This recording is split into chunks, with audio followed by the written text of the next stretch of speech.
Hello friends, welcome to my YouTube channel. ನಾನಿವತ್ತು 1 cup ಅವಲಕ್ಕಿ ಮತ್ತು 1 ಕಪ್ ಗೋಧಿ ನುಚ್ಚಿನಿಂದ ಇವತ್ತು ಪಟಾಪಟ ಅಂತ ಹೇಳ್ಬಿಟ್ಟು ಬ್ರೇಕ್ಫಾಸ್ಟ್ ರೆಸಿಪಿಯನ್ನು ಮಾಡ್ತೇನೆ. ತುಂಬ ಟೇಸ್ಟಿಯಾಗಿರುತ್ತೆ. ಒಂದು ಸಲ ಟ್ರೈ ಮಾಡಿ ನೋಡಿ. ಅದಕ್ಕೆ ನಾನಿಲ್ಲಿ 1 ಕಪ್ಪಿನಷ್ಟು ಅವಲಕ್ಕಿಯನ್ನು ತಗೊಂಡಿದ್ದೇನೆ, ದಪ್ಪ ಅವಲಕ್ಕಿಯನ್ನು. ಇದನ್ನು ನೀರು ಹಾಕಿ ಚೆನ್ನಾಗಿ ತೊಳೆಯಬೇಕು. 1-2 ಸಲ ತೊಳೆಯಬೇಕು ಇದನ್ನು ನೀರು ಹಾಕಿ. ಆವಾಗೆಲ್ಲ ಇದರದ್ದು ಡಸ್ಟ್ ಎಲ್ಲ ಹೋಗುತ್ತೆ. ಈಗ ತೊಳೆದು ತಂದಿದ್ದೇನೆ ನಾನು. ಈಗ ನೆಕ್ಸ್ಟ್ ಇದನ್ನು ನಾನು ಮಿಕ್ಸಿ ಜಾರಿಗೆ ಹಾಕ್ತಾ ಇದ್ದೇನೆ. ಮಿಕ್ಸಿ ಜಾರಿಗೆ ಹಾಕಿಬಿಟ್ಟು ಇದಕ್ಕೆ ನಾನು ಗೋಧಿ ನುಚ್ಚನ್ನು ಹಾಕ್ತಾ ಇದ್ದೇನೆ 1 ಕಪ್ಪಿನಷ್ಟು. ಮತ್ತು ಅರ್ಧ ಕಪ್ಪಿನಷ್ಟು ತೆಂಗಿನಕಾಯಿ ತುರಿಯನ್ನು ಸಹ ಹಾಕ್ತಾ ಇದ್ದೇನೆ. ಇದಕ್ಕೆ ಮತ್ತೆ ನೀರು ಎಷ್ಟು ಬೇಕೋ ಅಷ್ಟು ಹಾಕ್ತಾ ಇದ್ದೇನೆ. ನೀರು ಮಿಡ್ಲಲ್ಲಿ ಬೇಕಾಗುತ್ತೆ. ಹಾಕ್ಬಿಟ್ಟು ನುಣ್ಣಗೆ ರುಬ್ಬಿ ಇದನ್ನು. ಈಗ ನಂದು ರುಬ್ಬಿ ಆಗಿದೆ. ಇದನ್ನು ಒಂದು ಪಾತ್ರೆಗೆ ಹಾಕ್ತಾ ಇದ್ದೇನೆ ನಾನೀಗ. ಇದನ್ನು ಸಲ ಮಿಕ್ಸ್ ಮಾಡಬೇಕು ಈಗ ಚೆನ್ನಾಗಿ. ಮಿಕ್ಸ್ ಆದ ಮೇಲೆ ಇದನ್ನು ನಾನು ಮುಚ್ಚಳ ಮುಚ್ಚಿ ಇಡ್ತೇನೆ. ನೆಕ್ಸ್ಟ್ ಇಲ್ಲಿ ನಾನು ಚಟ್ನಿ ಮಾಡ್ತಿದ್ದೇನೆ. ಅದಕ್ಕೆ ಸ್ವಲ್ಪ ಎಣ್ಣೆ ಹಾಕ್ತಿದ್ದೇನೆ, ಸ್ವಲ್ಪ ಜೀರಿಗೆ ಹಾಕ್ತಾ ಇದ್ದೇನೆ. ಇದನ್ನು ಸ್ವಲ್ಪ ಹುರಿಬೇಕು. ನೆಕ್ಸ್ಟ್ ಇದಕ್ಕೆ ನಾನು ಬೆಳ್ಳುಳ್ಳಿ ಹಾಕ್ತಿದ್ದೇನೆ, ಒಂದು 5-6 ಎಸಳು ಬೆಳ್ಳುಳ್ಳಿ ಹಾಕ್ಬಿಟ್ಟು ಚೆನ್ನಾಗಿ ಫ್ರೈ ಮಾಡಬೇಕು ಇದನ್ನು. ನೆಕ್ಸ್ಟ್ ನಾನು ಇಲ್ಲಿ ಇದಕ್ಕೆ ಈರುಳ್ಳಿ ಹಾಕ್ತಿದ್ದೇನೆ. ಇದನ್ನು ಸಹ ಹಾಕ್ಬಿಟ್ಟು ಚೆನ್ನಾಗಿ ಫ್ರೈ ಮಾಡಬೇಕು.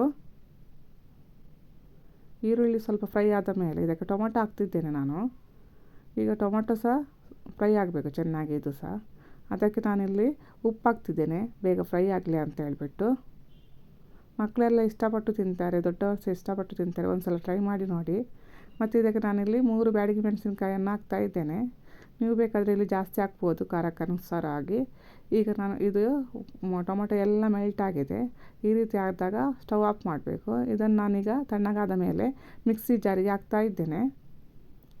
ಈಗ ಇದನ್ನು ರುಬ್ಬಿ ತರ್ತಿದ್ದೇನೆ. ಚಟ್ನಿ ರೆಡಿಯಾಗಿದೆ. ಇದನ್ನೊಂದು ಪಾತ್ರೆಗೆ ಹಾಕ್ತಾ ಇದ್ದೇನೆ, ತಟ್ಟೆಗೆ. ಚೆನ್ನಾಗಿರುತ್ತೆ ಈ ಚಟ್ನಿ ಜೊತೆಗೆ ತಿನ್ನಲಿಕ್ಕೆ ನೋಡಿ. ಈಗ ಇದು ರುಬ್ಬಿದಂಥ ಇದಕ್ಕೆ ನಾನು ನುಚ್ಚಿಗಿನದ್ದು ಹಿಟ್ಟಿಗೆ ನಾನು ಉಪ್ಪು ಹಾಕ್ತಿದ್ದೇನೆ. ಒಂದು ಸಲ ಉಪ್ಪು ಹಾಕ್ಬಿಟ್ಟು ಚೆನ್ನಾಗಿ ಮಿಕ್ಸ್ ಮಾಡಬೇಕು. ಈಗ ದೋಸೆ ಕಾವಲಿ ಬಿಸಿಗೆ ಇಟ್ಬಿಟ್ಟು ಇದನ್ನು ಹಾಕ್ತಾ ಇದ್ದೇನೆ. ಹಿಟ್ಟನ್ನು ದೋಸೆ ಮಾಡ್ತಾಯಿದ್ದೇನೆ. ನಿಧಾನಕ್ಕೆ ಹಾಕಬೇಕು ಇದನ್ನು.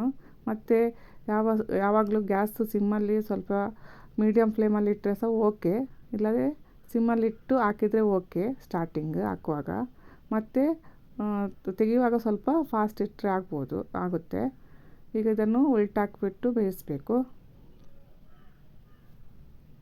ಇದೀಗ ಆಗಿದೆ, ತೆಗಿತಾ ಇದ್ದೇನೆ. ದೋಸೆ ರೆಡಿಯಾಗಿದೆ. ತುಂಬ ಚೆನ್ನಾಗಿ ಬರುತ್ತೆ. ಪಟ ಅಂತ ಹೇಳ್ಬಿಟ್ಟು ದೋಸೆ ಮಾಡ್ಬೋದು. ಅಕ್ಕಿ ನೆನೆಸ್ಬೇಕಂತಿಲ್ಲ, ಉಜ್ಜಿಗಿಸಿ ಇಡಬೇಕಂತೇನಿಲ್ಲ. ಪಟ ಅಂತ ದೋಸೆ ರೆಡಿ ಆಗುತ್ತೆ ನೋಡಿ. ದೋಸೆ ರೆಡಿ ಆಯಿತು. Thank you.